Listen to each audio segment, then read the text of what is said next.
The key to resolving every problem or achieving every goal.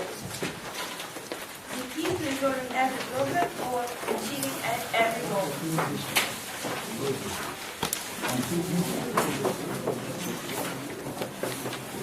Who was standing last night and now is sitting? Is it better sitting down? So you learned from your mistake yesterday.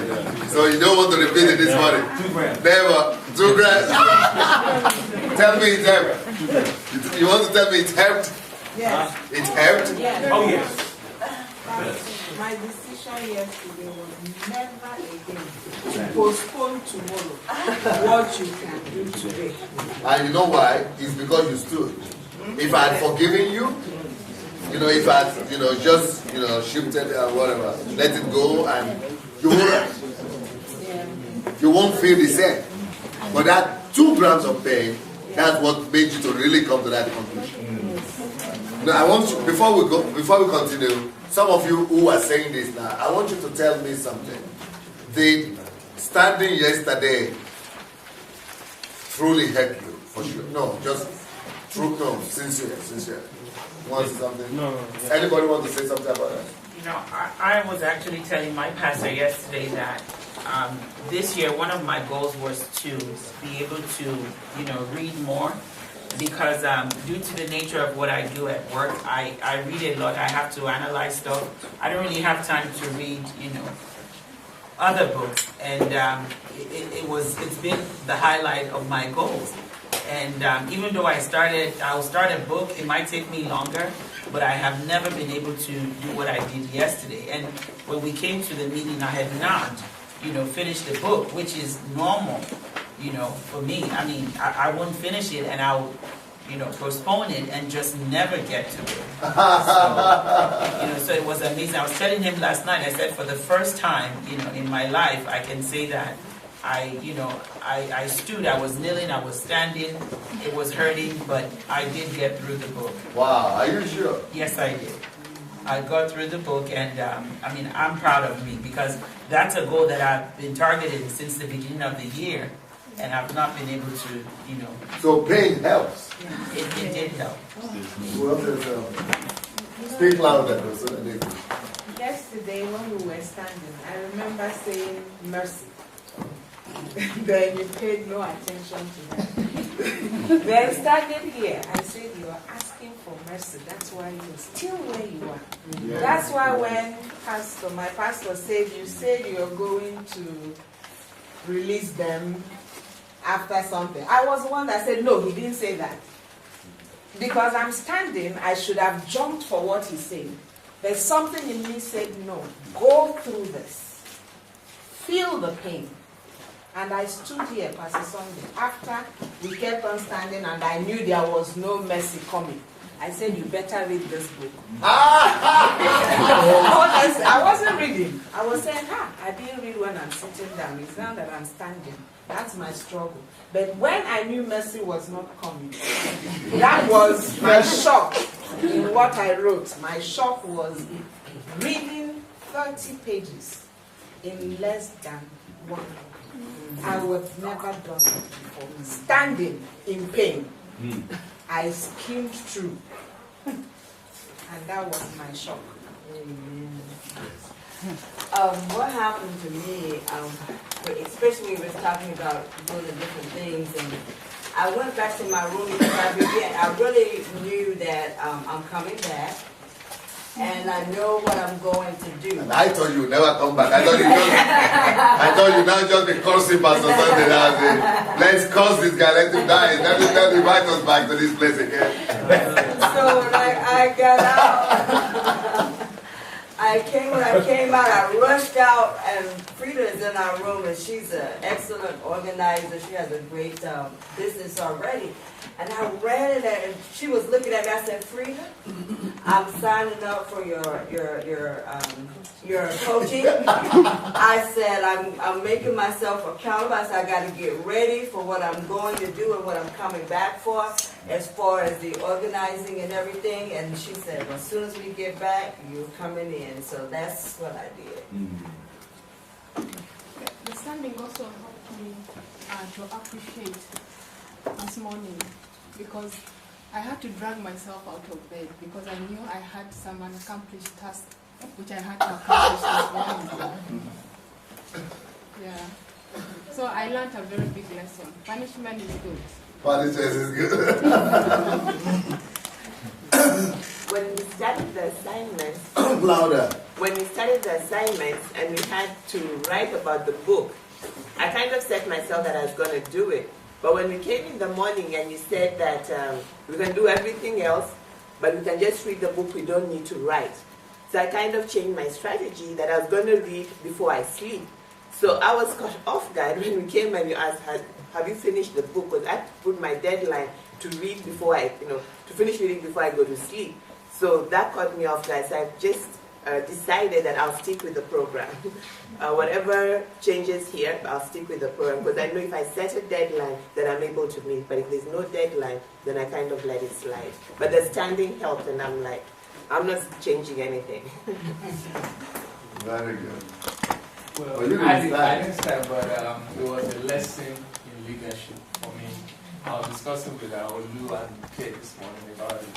The fact that you didn't show mercy. You still insisted that people should. Usually, I would have showed mercy, but I learned something. That people learn better when we stick to principles and when we relax principles. For me, it was similar. But you saw my example of the German police. Yes. They don't just show mercy.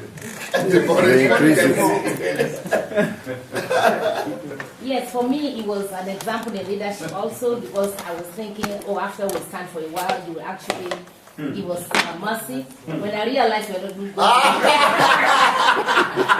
mercy was not coming. Then I started to really read. Then it got along with what Valina, we asked a question when she came to the workshop that somebody asked her what makes you love Pastor Sunday. And she said Pastor Sunday is the same in the church or everywhere that he's the same. And I sort of saw that because I was thinking, you should have mass on the weekend all the way, we're here, we're tired and all that. So that was a shock to me. Yeah, very good, very good. All right. Yeah, if you had had mass on me, I wouldn't have read and completed that book. So after the class ended, I had to sit down and complete it. So I realized that I need to read and complete the task of the work. So it gave me the discipline to realize that I should be able to accomplish my task. Very good. Yeah, I think it's similar to what he said. Although I didn't start, because I finished in his life.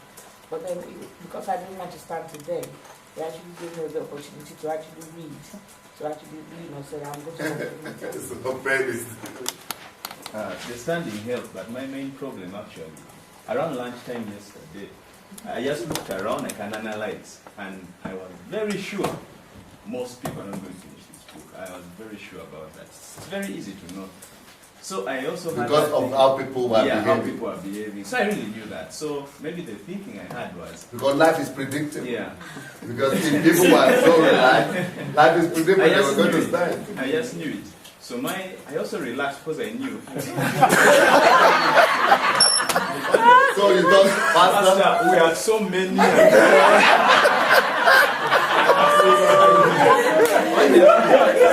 You don't know Pastor yet. I went there. I was actually next to Pastor. I was next to him. Alone, really. So it's really helping me to really evaluate myself. Don't follow the crowd. The crowd is 97%. But where do you want to be? 3%. 3%. All right. Father, in Jesus' name, we thank you for today. We pray that you will speak to us. You will use this as a blessing to your people today. In Jesus' name. Amen. Now, the message of today's topic is what you'll be waiting for all through this conference. We are going to talk about systems. And that's what our people have been talking about. Everywhere you go, you hear system. Is that true? Yes. So, but the topic is called the key to resolving every problem or achieving every goal. the ability to build systems is the key really to resolving every problem and to achieving every goal. Now, systems are something that are very familiar to all of us. We're all familiar with systems. It says that we live and function in systems. In fact, our whole life is a totality of systems, comprehensive systems in us. God is a systemic God, and everything God does, He does systematically and put in system.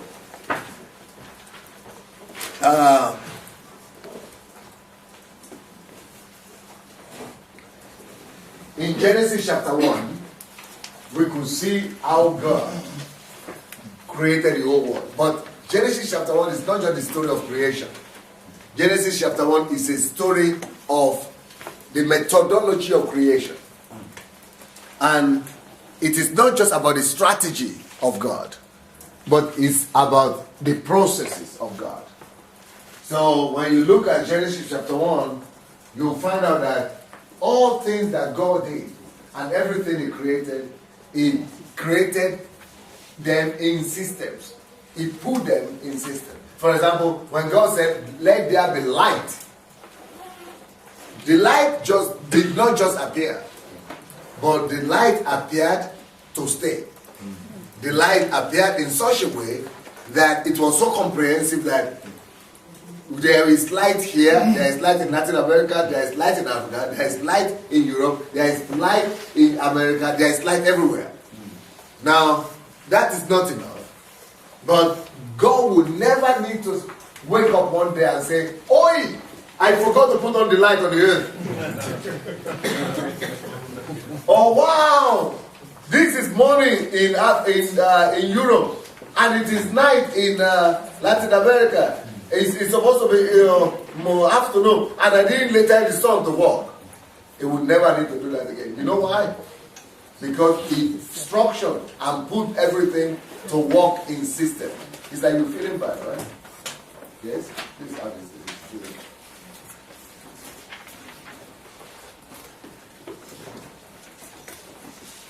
If you have health issues or something like that, you go see that. So the reason why God would not God would not need to be saying, "Oh, we have to put on the light today" or something, is because He put everything in perspective. He put everything to work as a system. In systems. So God is everything God created in system. He's just not just the light. Let's think about God's creation. What are the other things God created that we could say work in system? That is created. Let's mention it. Nature. What is it? Season. Yes. That's why it says there will be no winter, and cold and winter will never cease. Summer will never cease, and planting and reaping will never, because it's a system. The cycle of evaporation. The cycle of evaporation of water on the earth will never cease. That's a system. Even the human body is a the human body and reproductive organ is a system. Yeah. The trees and the air, where the trees give off the oxygen. Yeah, or the oxygen and the carbon Carbohydrates. carbon dioxide. Yeah, so that's a system right there. Now, even the ecosystem. Yeah, ecosystem, right? Ecology and the nature. That is a system. What are the other things? Even the solar system. The solar system. Everything. I'm surprised that you could know so little. If the Russians were sitting here, they would be just going like it. Nervous system. Nervous system of human body. Okay, let's go to the human body now. Huh? After the entire body system. Yeah. Okay. I was not talking about nature first, but okay. Let's go. Let's do the human body. What are the systems in the human body? Respiratory system, skeletal system, blood circulation, immune system, digestive system, endocrines, urinary system, Central system. nervous system, yeah.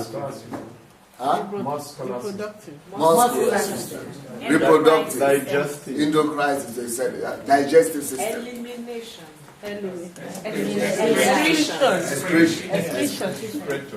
excretory system. Yeah. So those are all systems, right? What about on our daily life? What about in the society? What are the systems we say? Transportation. Transportation system, Judiciary. judiciary system, Financial system. financial system, educational system, military, banking system, health system, huh? Parliamentary system. Parliamentary, military, yeah. So everywhere we see systems all around us. But you know, so people know system. Even where you work, most likely that is a system. It is. Yeah. But you know that. But the problem with that is that we all engage with systems. We all interact with systems. We actually live in systems. But the problem is that that is not a big deal to live in systems or to operate in systems. But only the people who create systems, they rule the world. Don't forget that. You know, everybody can use his system. Everybody interacts with systems. But the people who rule the world are those who create them. So the ability to create systems is what identifies and separates a history maker from the rest of the crowd. Wow. And because if you are able to create systems, then you have the ability to resolve every problem and to achieve any goal. Because it is the backbone of the system of creation. It is the whole bottom line of how things are supposed to be created on the earth and resolved on the earth. So when we who are Christians, we just become so over spiritual, and we don't introduce or apply systems in our activities and in our mode of services and things like that, we just lose out. We just lose out. So the key to resolving every problem is to know how to build systems.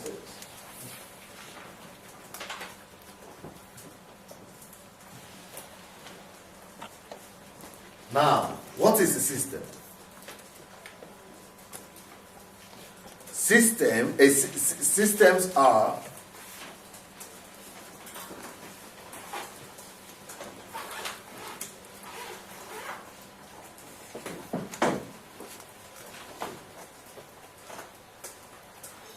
a system is something that, or you could say a system is a combination of structures that guarantees and produces, or that produces guaranteed results. You could say that. A system is a combination of structures that produces guaranteed results.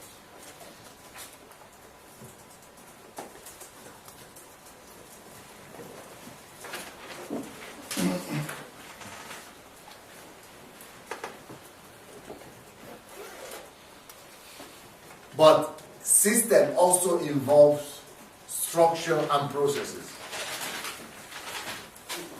Structure are different parts in that system, right? But the process is the movement or the interconnection or the intersection between the parts and the functioning of it. Huh?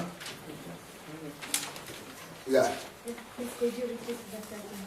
Process. When you say Structure are the parts, are the separate parts that form a system, that are involved in the system or that are in the system. While process is the movement, interception, the working together of those parts. The connection, the connecting factor in among the parts that makes the system to work together as a whole. That is the process.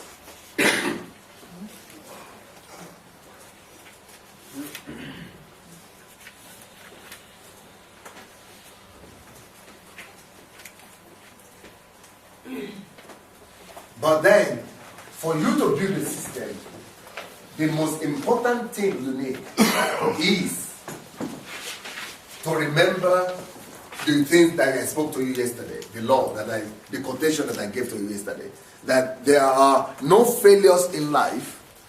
Who can complete that for me? You forgot already? There are no failures in life. There are only who?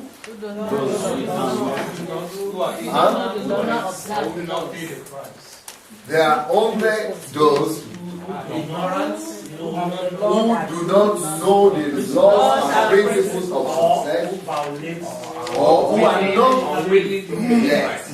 are not willing to pay the price for success. So, from that statement, you could see that for the only reason why people are not successful is because they don't know the laws and principles of success, or they are not willing to apply them. All right? Yes. That is important. And then you remember when we spoke about life is predictable, that on planet Earth, God has made everything to work by fixed laws and principles. So don't forget that. That is the greatest secret of success. That is the greatest secret in life. Everything has laws and principles underneath them. You remember when I spoke about the teacher, the village teacher? Why is it that our place has become irrelevant now? Why? Why is that she's no more like important? Has been created. Now, why is it that the driver is no more a hero? It doesn't receive national honor anymore. Driving has become a system. Yes, because a system has been created. Yeah. Why is it that now, even an astronaut, and it's not more a big deal anymore. The system has been created. Why was the system? How was the system created? In all these cases, how was the system created? With the alphabet, with the driving, and with the astronaut. How was the system created? People came together. No, not people came together. People discovered the laws of the principles. People discovered the laws and put the laws together. Is that? Yes. People discovered the law. Now, let me tell you another thing so that you know how systems are created. Who can tell me how cars were invented? Okay, let me tell you. There was people who were studying why is it that why is it that animals and humans could run fast and animals run faster? Why is it that horses are running faster and things like that? So they began to study the laws of gravity and the laws of motion. What Isaac Newton did, and just by studying the laws of motion, they put together and began to measure the speed of horses and the momentum and what is the propelling force. So everything we have created, building, cars, plane, is all by studying similar things in the nature, by studying God's creation and deriving and calculating and deriving the laws underneath or guiding those things. For example, for cars to be created, do you still remember that some people, maybe they don't use that in America, but in Europe they do. When you're talking about cars, people are talking about horsepower. It's because that is how cars were created, by studying how the speed, the motion, the laws of motion. And the only thing you need to do is to apply physics and mathematics to calculate it. Just by calculating the laws of motion, physics, mathematics, and putting things together, that is how cars were able to be created. The same thing, that is how planes were created as well, airplanes, by studying birds how they were violating gravity, and so they were seeing are they doing it? What are the forces inside them? How are they created? How are they created? Just by studying nature. Everything man has ever created is as a result of what God has created for us. Yes. So people just see God's creation, study that God's creation, derive the laws. That is why we go to school to study mathematics and physics and science. Because science is, mathematics and physics, these are precision laws. Because they allow you, why do you need them? They allow you to precisely work out the laws and to precisely identify the rules and the principles by which everything in nature operates. That's why you need mathematics and physics. So, but when we go to school, the teachers themselves don't know. They just say you read mathematics because that's the subject. That's it. They don't tell you that those are the things that help you later on to design and to be able to find out how things operate. And they are the things that help you to find out the laws and the principles behind the functioning of everything in life. How do we have light? Why do we come to have light and energy, electricity? By studying the sun. The energy of the sun. How is it generated? They discover that sun generates, energy by consuming itself. So they say, oh, okay, if you could find this, and then, Einstein also discovered that it's because of the speed of something, and light energy is derived from. So all those things, just by studying nature, they put it in formula, and formulas help you to just derive laws. Those are not just subjects. They help you with critical thinking, and they help you with analytical mind. That's what mathematics, physics do. They help you to analyze and break them into pieces. Because for you to be able to discover what law is behind anything, you must break them into pieces, into the smallest particles and pieces for you to be able to decide what is behind them. That's why biology, physics, all those science, they are supposed to, like in the laboratory, just to help you to break them into pieces so that you will know what is behind them, how it operates. That's why we need science.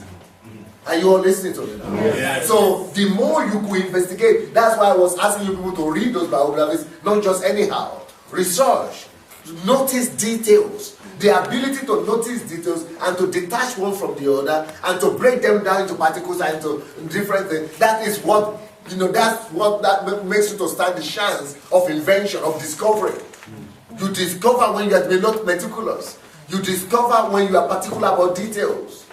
You discover the laws behind this thing. You must be able to break things into the lowest and particles, smallest parts.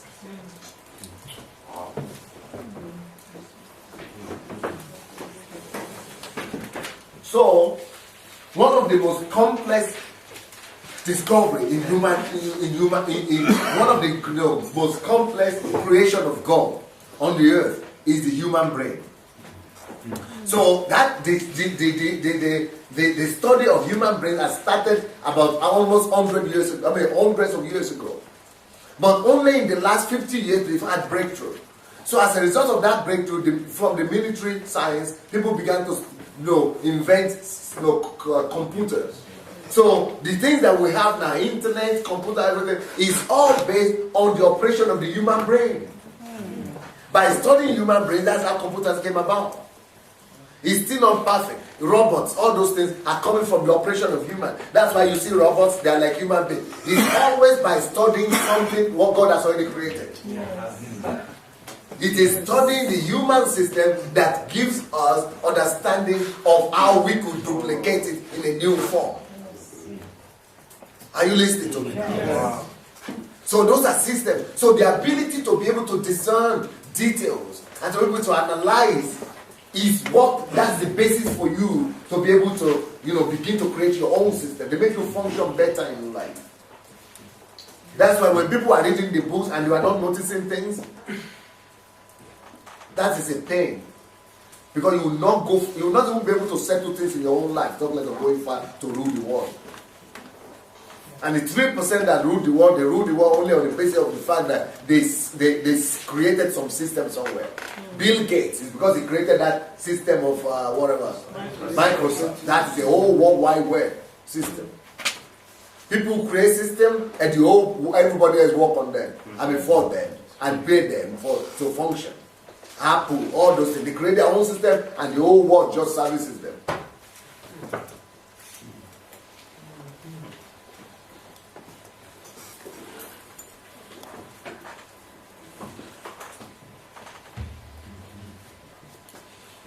The place where I've seen one of the most painful experiences of my life is in America. America is a society full of different forms of systems. Everywhere, just everywhere. And if you are somebody that is not blind, if you are someone that is in the 3% that is smart, that knows what I know, when I come to America, I win. Because I see masses of people who are just working on the system, who are just like laborers, who are just like slaves. They are just working for the system. They are just servicing. They are just servicing systems. They are it's even worse than slaves. I don't know how to. They don't know it because slaves know they are slaves. That's the painful. Robots. Zombies or people. Bondage. Hard bondage. Painful bondage. Because people don't know it. People think they are enjoying. They get into the car and drive to work and come home. But what is wicked in that society, though, is that they have put the whole everybody, people into systems. So you are like if you fall out of that circle, it's like a cycle. It's like a vicious circle. So if you fall off it, you are lost. You are. It's like a spare part. You are just. So you are working for the system, and you know that something. You don't even. Most of them, you don't even have time to think that. How can I? No, you don't even have time to think.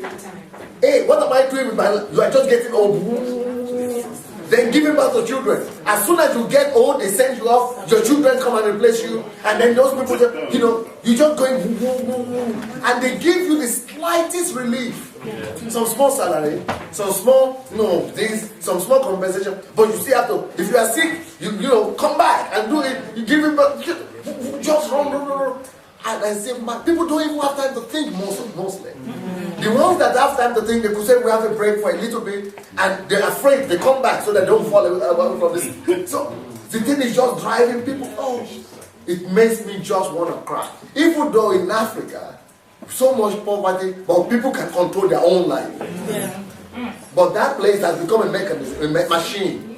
What is it? I want to say, I want to use the term rat race. Yeah, it's like a rat race. Yes, it's like a rat race. Wow. It's like a rat race. I call it involuntary slavery. Yeah, voluntary. It's not voluntary. If people had the choice, then it would be voluntary. But they tell you have the choice, but you don't really have the choice. Because if you choose not to, you are a victim.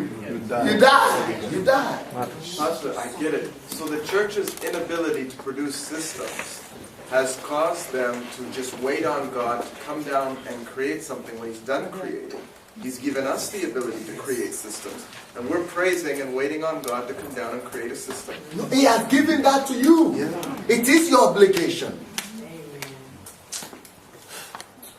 But what is even more painful is when Christians are in this system. Of the world. Yeah, of the world. Especially in America, there's no place where it's more vivid. In Europe, it's not like that. A little bit. London is like that. London. I'm talking of Middle Europe, but France, London, England, all those are wars. But what was that's what I wanted to say. Yeah, England is this. Wars. Some places in America might even be better, but it is just horrible, and people are just moving in it. They're just going. And people don't have time to even say, no, okay, if you want, for example, as a child of God in America, for example, I could say, we are supposed all to say, I want to serve God, I want to live for God. So I don't need to go to work, I want to find out my calling and live by my calling. I want to, but you can't. Because before you get there, they throw you out of the house, or some people can, but you have to really go through a lot of sacrifice. Pastor, in New York City, for example, in New York City, you live in New York City, you are put in that circle that if you go to New York City right now, you see a lot of people that will discover their calling if you can put them out, to bring them to a place like this. but they will never be able to spare 1 day of work. But that's what I'm saying. Not 1 day. And their whole life is managed by this system. From driven, not really managed, but driven. Yes.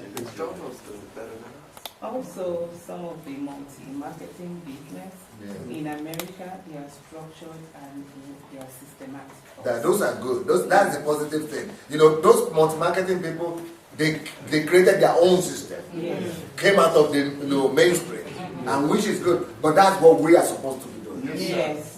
We are supposed to come out of the mainstream and say, no, we determine our own life. We'll build our own life according to God's will. Yes. My life will be according to God's will for my life, not for me to survive. But unfortunately, people are driven by the desire just to survive. Not the desire, but the need to just survive. And when you are driven by the need to survive, you cannot live for God. It's the opposite. And also, the system is really working out for them. That is why they are always bringing people. You are right. And that's why that's why we must learn to build our own system that will work for us. Wow. You know, it's funny we say this because, like, on my job, what I would consider a perk is like working from home. But then it's amazing because that's the system. Because now a lot of jobs are going remote, which means you can work from home. And what I find out is that I actually tend to work more when I'm at home than when I'm at work. And so I considered it a perk, but then I'm looking like I'm losing my mind. Wow. You know, I mean, my family, as a matter of fact, my husband said, I don't get it. I mean, now you're working from home. I mean, your life is more managed than before. Even though it's not physical, I don't have, everything is virtual for me, but it's still the system. It's all in the mind, it's in the head, it's everywhere. You know, I have every convenience you can think of, but yet it's not the height of, comfortability. You see what I mean? You're still working on another person's system for somebody else. Yeah, the reason that you're right about that is because we're not putting in the system of the kingdom of God. It's because if you take time to analyze the system, and a really good place is like in the train station at rush hour, a big train station, you just see thousands of people just flying up and down. And the reason that you can tell that is because we haven't put in the kingdom of God system. It's not one big system that exists. It's in all the spheres that you mentioned that we're supposed to be. If you look at those spheres individually, the financial, the media, the sport, you'll see that they've got special systems in each of those. But and that is why this country cannot understand. We are totally breaking the whole thing. Amen. We enter into their own system, break into it, create our own system, and begin to dictate our own thing. That's why here, they cannot just understand what's going on. How can one guy come and is now taking everybody to put everybody into trouble and turning the whole country upside down? We must learn to create individually from our own system. I must be able to create my system of daily management, what I want to do in my life in the next 10 years, in the next 1 year. I manage it. It's not work. It's not desire to go to work to make salary. No. If I want to work, I work. I must be able to say that. I don't want to work this hour. I don't want to work this time. I want to go this place. I must be able to manage my life. If you are not having the freedom and the liberty, the authority over your own time, even, what kind of system can you create? You are a slave. You cannot set yourself free. Don't let them set it on that. That's right.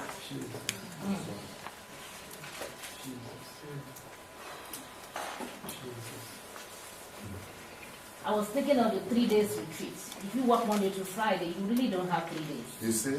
Saturday and Sunday. So even to go and seek God for 3 days, for some people will be a problem, isn't it? Because of work. So it's not God who dictates my life. It is not the will of God that dictates my wishes and my actions and my life. I have to tell God, I'm sorry, God. I don't even know how to say that. I can't. I'm sorry, God. I'm sorry, God. I need to eat.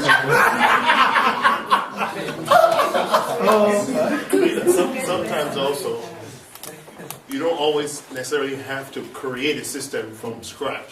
Oh, you it's can, all, you, yes. you can derive from a Brilliant. system that's already been made. Already been made, yeah. And most of the things that are created now, they are all based on the already existing something. But you just need to add a little nuances. Just a little nuance. Just a little thing. And you have your own system. Yes. Discipline. It's the art of discipline.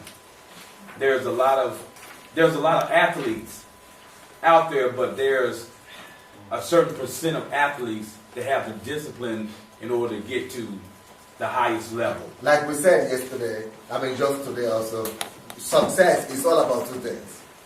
There are no failures in life. People must know the laws that are responsible and the discipline to implement, to abide by those laws. Pastor, I'm sitting here thinking about the system in America and how we have been held in bondage, having lived there too. And no, I can't imagine how many years I've been lost. Like your husband was saying, I've lost so many. What I've lost? He said, but I'm 50-something now. I've got to run like. They said, you are young people. But I've got to run. I've lost my life in that America. So many years. I've got to run now. But it's good that when you realize it, some people still don't realize it. They are still working. But Pastor, what we don't realize is that we do not have to conform to that system. You know why? They have put it before us, and we have left the kingdoms and bought the system of the world. Yeah. We buy homes we cannot pay for. Yes. We buy cars we cannot pay for. Yes. We send our children to schools we cannot pay for. So what we do is put our lives into slavery to pay for things that we don't need, but that we desire, to maintain status quo, and we relegate God to the bottom. So we are following the model of the world. Yes, sir. We are not looking at the kingdom. What does the kingdom want from me? What is the plan of the kingdom for me? What is the desire, the heart of God for me? And then to mold my life in accordance to that, no matter what the system or the whole world is going. Exactly. And you don't need money. No, you just need to understand God's mind for you, build your life according to that, and be willing to confront and go against the system of everybody else. Yes. But you must be able to construct your own system as well. It's very interesting to know that while the United States is a predominantly Christian nation, the Muslims had a plan to take over America before 9/11, and they have built a parallel system in the country. In many Muslim communities, they don't take loan to buy houses. They don't take loan to buy cars. A Muslim from Pakistan comes in, he lives with a fellow Muslim, until all of them as a community have saved enough money, they give it to him, he goes and pays cash down. He buys his car, he buys his home. They don't pay mortgage. That is how they have been replicating it, whether in Seattle, whether in Lawrenceville, whether in Texas. So they've been doing that.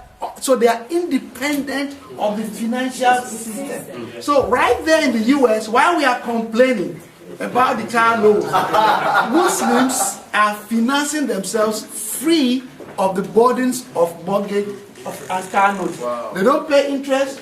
They don't. That's the way they operate. They keep doing that. So they have already worked out the system.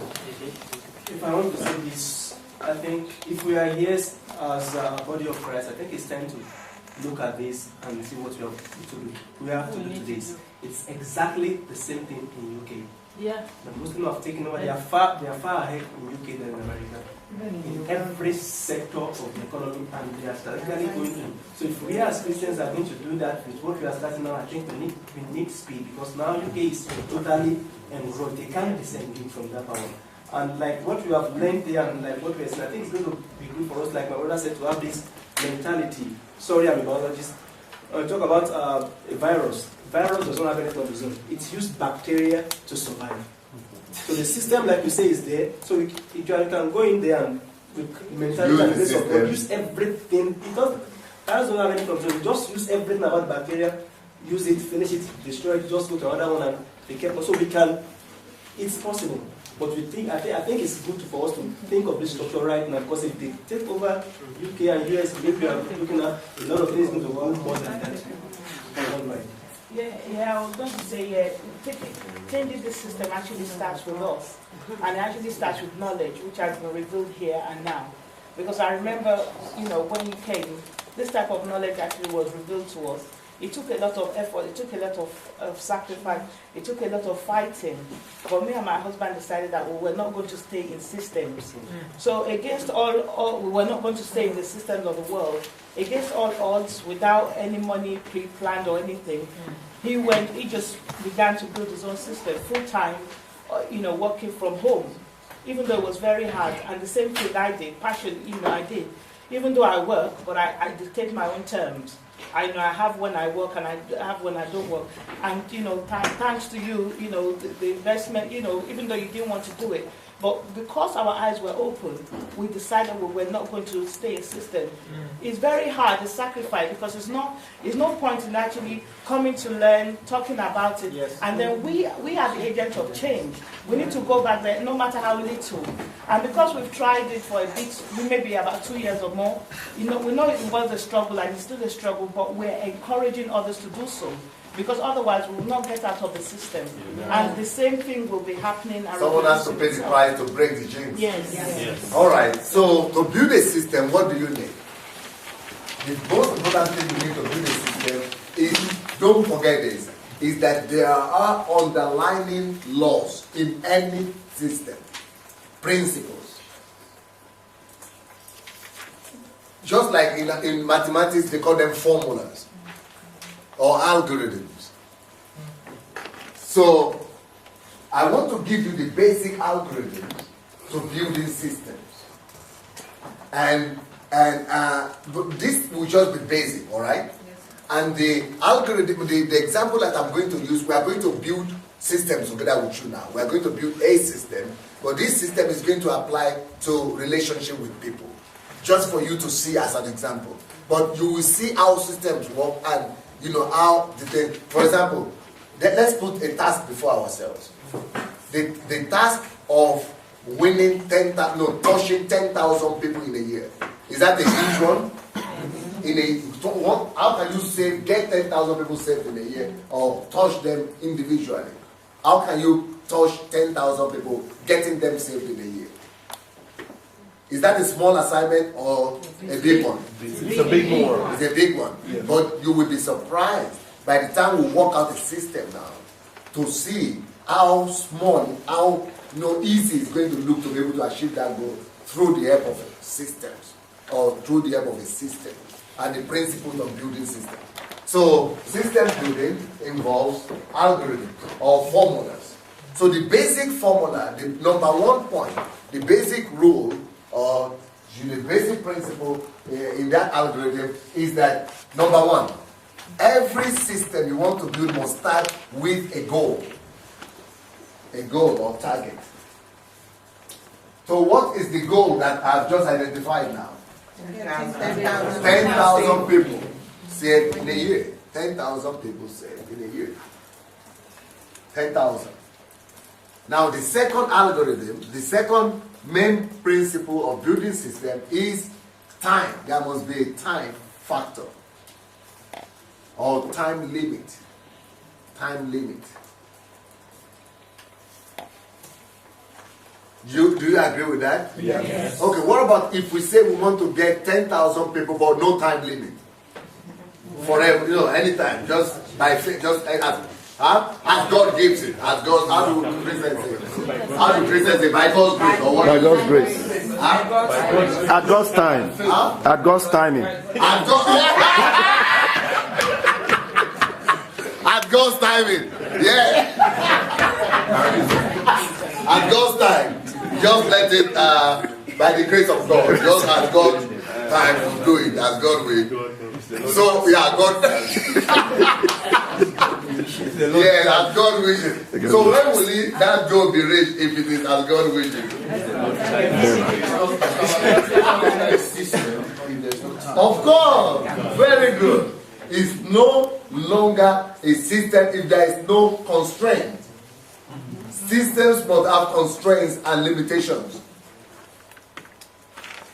Now, but 1 year for 10,000 people, is it not too small? It is too small, isn't it? Yeah. So it's a stringent limitation or stringent condition, isn't it?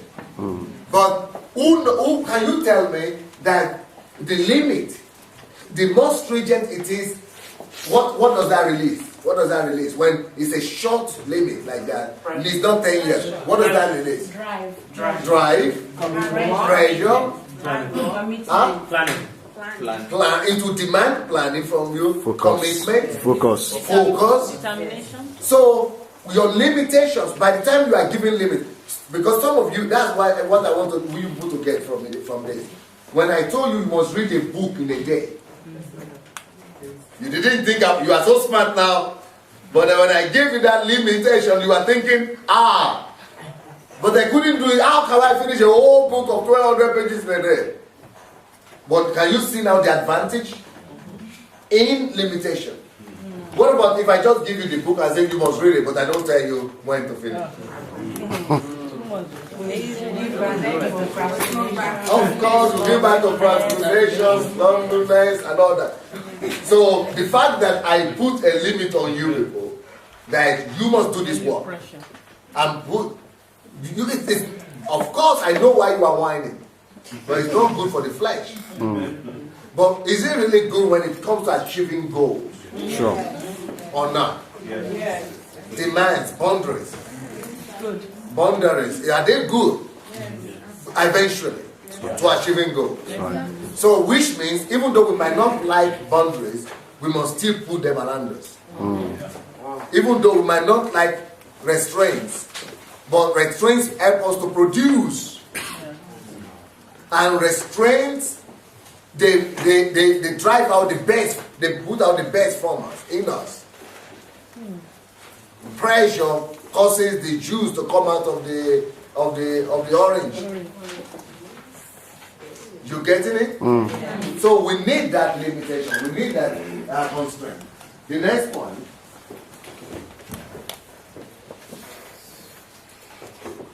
So these are the algorithms. The formulas we need, the principles of building systems. So after time, you must determine what are my resources to resolve this assignment. You must always ask yourself that question.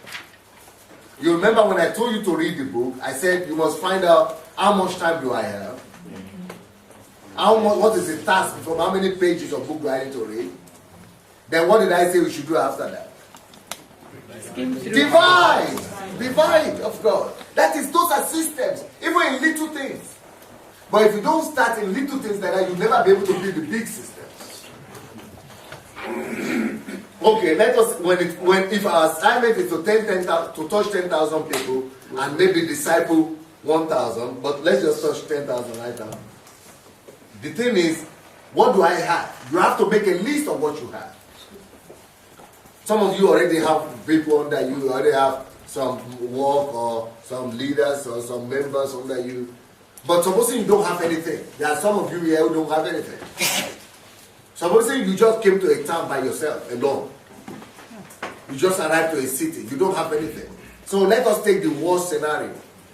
And the worst scenario that could be is that you don't have anything. You're just by yourself alone. And you need to touch 10,000 in a year. Wow. So how do we go about this problem? How do we go about resolving it?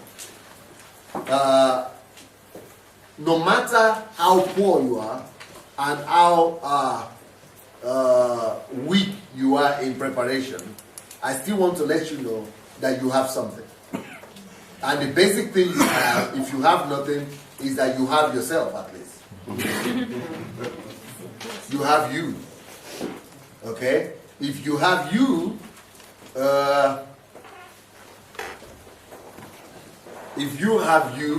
then just write it. Your resource, your most important resource is you. Please write that.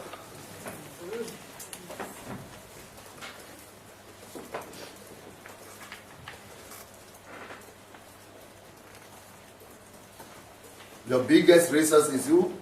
It's me. Why am I a resource? Who can tell me that? Why are you as a person a resource on your own?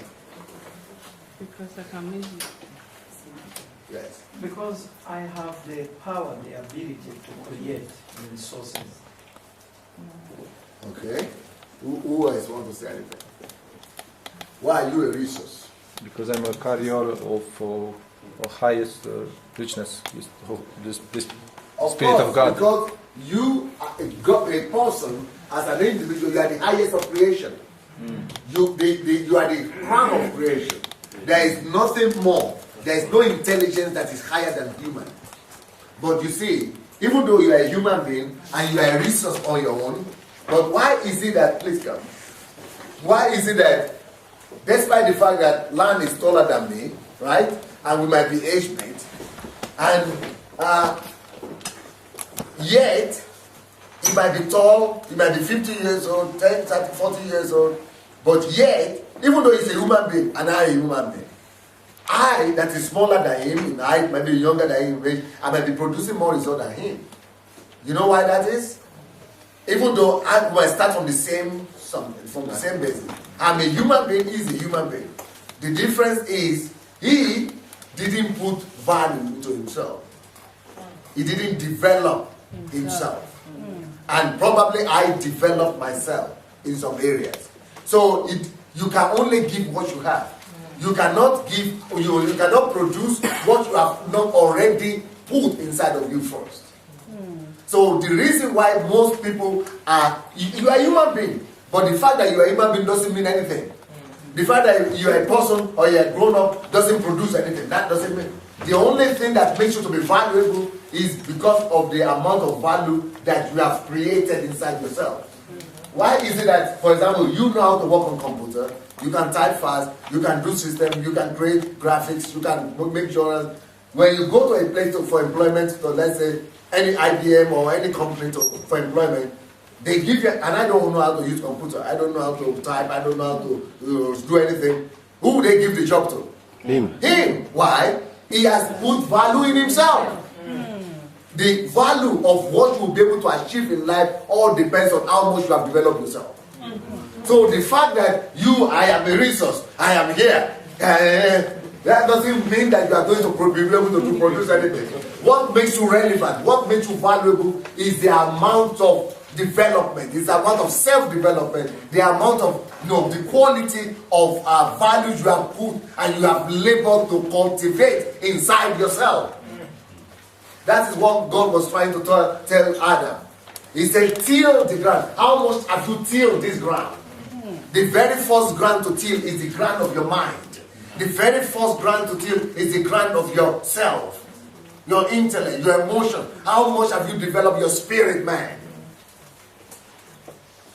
So, who is going to reach that 10,000? Somebody might reach it in 1 year, and another person will come and reach it in 6 months. Another person will reach in 10 years. Why? It depends on how much ground and how much has he taken effort to till himself, to develop himself, to put value in himself. Then that now affects and actually determine his effectiveness. So even though I'm human, you are human, you are human, that doesn't mean anything. That's why the greatest favor you could do yourself is to develop yourself. The greatest favor you could do yourself is to cultivate and to develop and read and work on yourself and improve yourself. That's why some of the greatest decisions you could ever take was to come here. Yes. Yes. If you be able to develop yourself, you can stand alone anywhere. They could throw you into the jungle. They could throw you into the desert. They could throw you into any part of the world. If you are heavy inside, if you are big inside, you will produce the same result you have produced anywhere. Yeah. Yeah. You understand what I'm saying? That's what Jesus was trying to say. He was trying to say, hey, the thing that defines a man is not what he eats or what he drinks or what he puts in, but out of the heart of the man comes this corruption or uncleanliness and this other. What it's trying to say is that the outside condition don't determine who you are. The price and the value of your person is what content you have been able to make to better person of you. So he's trying to say that, conditions, don't ever complain about those conditions. If you are big enough inside, you can change and bend the condition. If you are big enough inside, you can survive and you can release a power that will cause everything around you to subdue and to submit under you. So your effectiveness in building system, in everything, it depends on how much time you have created. That's why in our church here, for me and my co-workers and my people, along with God, is a paramount requirement. They must leave family, they must leave job on their own cost. Every month they must they must sacrifice one day to say, don't pay me for this day, but that, I don't need it. I must go work on myself. They must go with books, not just to pray. They must go with researching. They must go with something to begin to work and develop. That is the 3 days whereby they develop the same spirit by praying, fasting. Then they develop them mentally. Those 3 days, they come out equipped, charged